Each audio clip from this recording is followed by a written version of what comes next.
Welcome back, ladies and gentlemen, to the Chupacabra's Lair. I am your host, Larry the Chupacabra, and today we're taking a look at a great game from Mono Studios called InSomnia, the wonderful Dieselpunk RPG that takes us hurtling through time and space in a post-cataclysmic history to faraway places and hopefully a new Eden for mankind.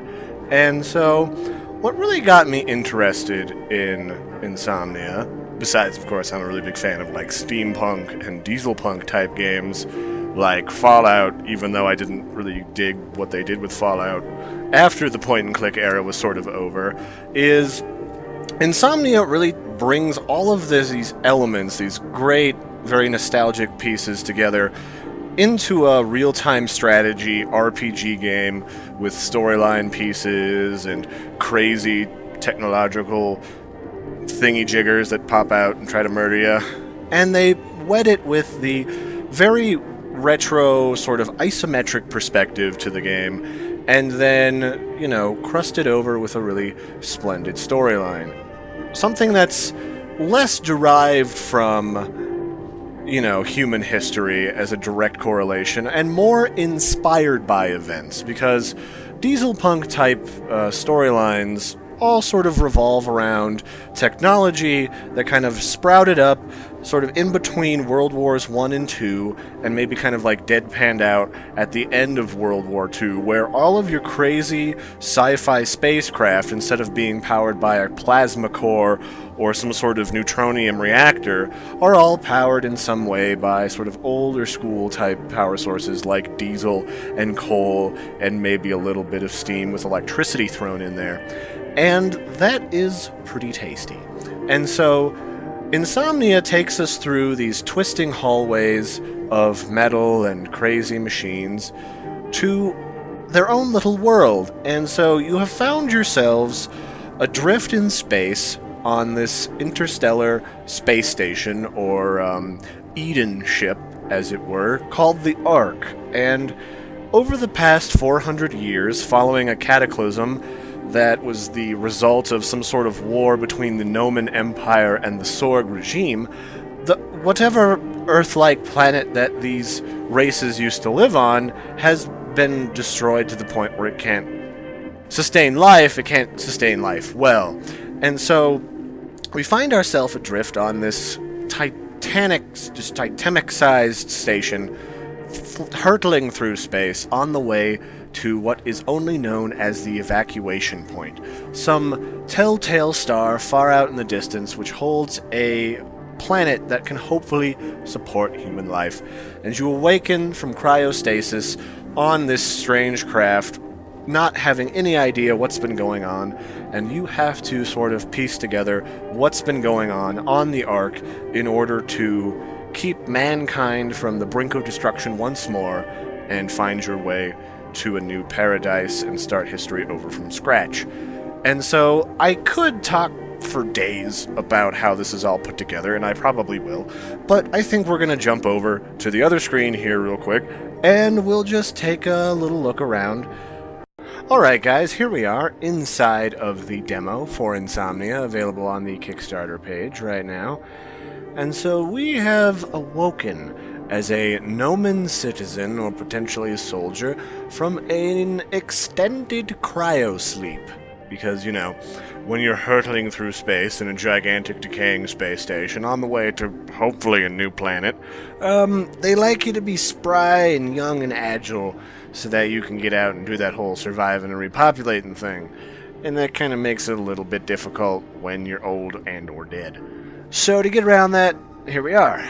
And so this is a very cool sort of like fourth person, third person, obviously isometric perspective game, and it looks a lot like someone made a sort of third person, maybe point and click BioShock, and it's pretty cool. I really dig this art style. And so you can kind of walk up here, WASD, and click on this clock. You've got health, and I'm assuming that this gold stat here is stamina, but for right now it's not supremely critical to your gameplay experience. And so we're going to start our little adventure by popping into these little lockers and grabbing some gear, presumably the stored gear of sleepers or maybe workers on the ship. We don't really know too much about the story yet. We could be a guy in charge of the ship, ship security, ship management, and we've been woken up because something's going wrong, sort of like a Pandorum type situation, or something else entirely. And so down here we've got some abilities. We've got this little number 4 ability, which is like your light, which I'll activate, and then this other one is your stim packs, which very sort of futuristically dieselpunky, restores your health. It's a big old vial full of magical good juju. And so the first thing I noticed when I came in here was there are these weird looking suits. And, you know, initially you might think that these are like a combat suit. They've got like what looks like maybe missile launchers on their back. But I'm actually thinking now that these are actually environmental suits, you know, like spacesuits, gnomon, spacewalking suits, the kind of reminiscent of underwater deep-sea diving pressurized suits, mixed with some of like the Baldur EXE type anime designed headpieces and extremities. And so hopefully we get to play around with these. We have been promised a lot of character customization, both in the game and through just customization when we begin. And so what else we got over here? So here is sort of another clickable. We can turn on this light, turn off our light, pop that on. And so this game is a lot about finding clickables like this radio, or just clicking around the environment. You can kind of point and click to move as well, and discovering different clues that might lead you to what has happened on the ship. So we'll just jump in here to the next leg of our adventure. Open these really cool like bulkheads, and now we enter this long hallway. But again, there's no people, so it's like, what's going on? Where is everyone? And later we're probably going to run into some folks. But it's a very type of almost Pandorum type environment. Like, you're in the ship and you're not entirely sure what's going on. You have a vague idea of what has happened, but you got to figure it out. You got to get things rolling.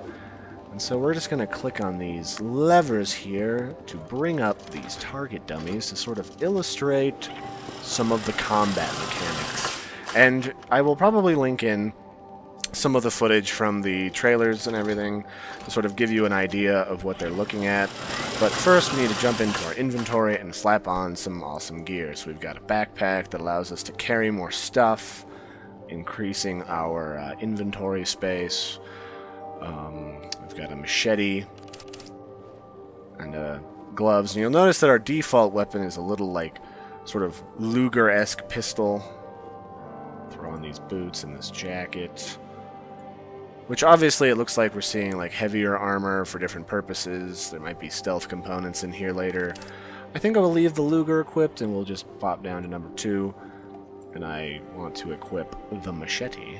Actually, no, let's try the combat axe, which is kind of like a trench gun combat axe, like trench shovel.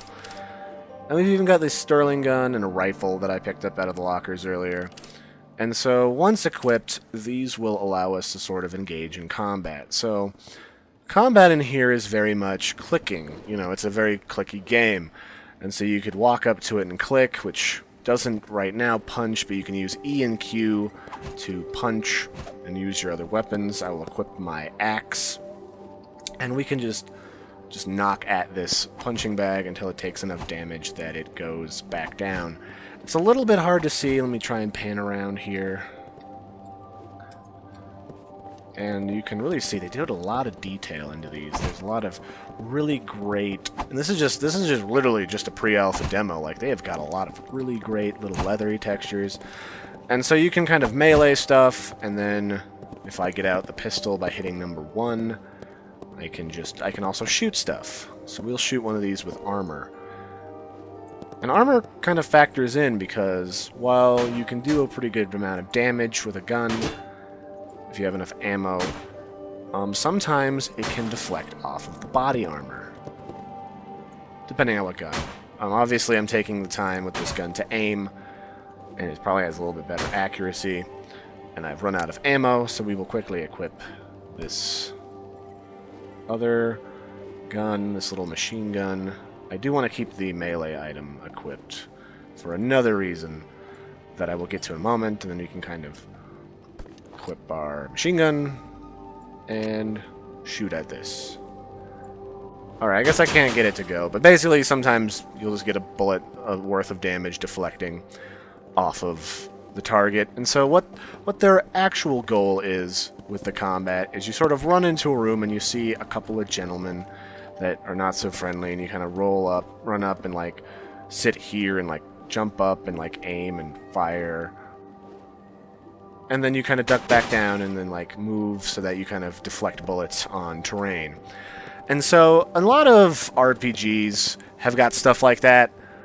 They have very different types of like take turns sort of combat, or they've got VATs that we saw in Fallout. And I'm hoping they kind of take this and refine it a little bit. And by that I mean like maybe we run up to these boxes and we can do like a double tap of our space bar, which in this case is block, but we could like double tap our shift and it would like roll into these boxes, and then we aim in the middle over here, and then we take a shot, and then we can roll. I can like double tap maybe A and roll off to the side, and just keep a little bit more fluid combat so that we have a sort of like role-playing, adventure-y storytelling game that also has a very nice combat system thrown in there. And so the other facet that I found was interesting was these sort of flags here, because from the story that we've picked up from on the Kickstarter page is that the Nomans and the Zorg regime were fighting. They were doing stuff, and it ended up in this great war, destroying their world, and they had to leave it because it was toxic and they couldn't sustain life anymore. And so to me this says that like not only is like the Nomans and the Zorg here, but there's also like the Klebesians and like Tony Danza's Raiders, and they've all banded together to create this arc to reach a new homeworld to start over, and they've kind of reconciled their differences. Or have they? And so then there's this notion that like maybe they didn't, maybe war or conflict broke out in like kind of Pandorum-esque manner as people were waking up early or waking up their friends to take over the arc.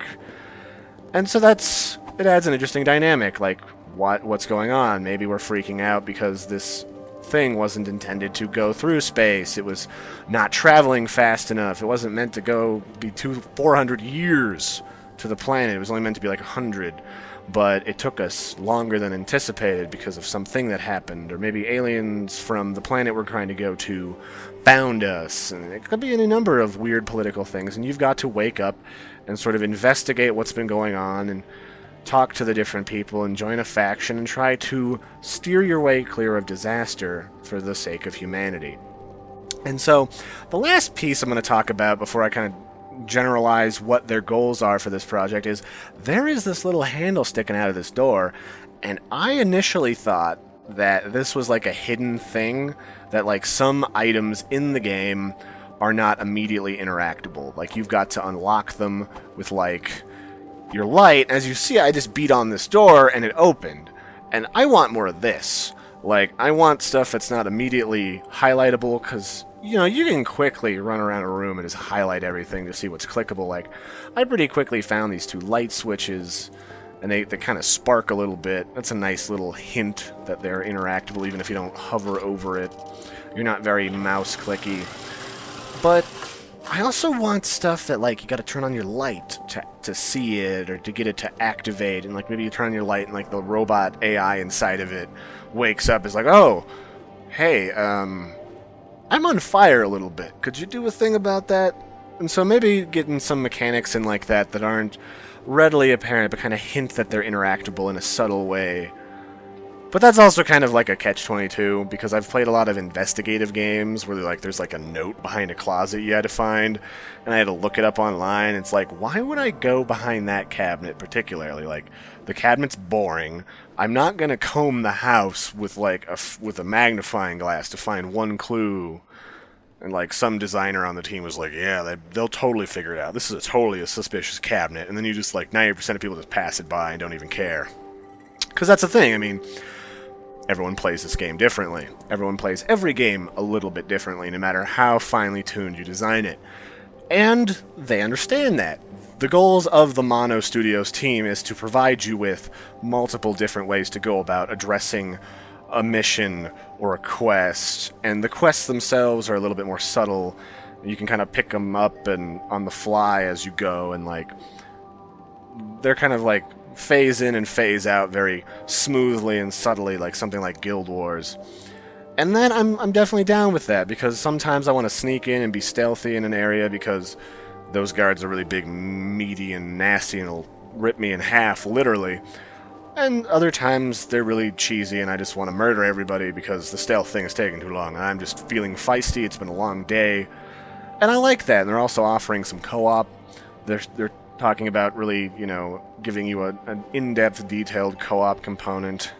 But one of the things that I really dig, and that really annoys me with a lot of RPG games, is that they don't like talent trees. They don't like unlockables that are like, you gotta get so many levels down this line of abilities to get this thing. They kind of offer you unlockable, you know, progression and augmentation of your character through items in the world, through weird sort of steampunky masks that augment your physical abilities and give you some sort of like character and maybe like personal augmentations that play into the conflicts that are going on. And I dig that because they're right, talents suck. They just do.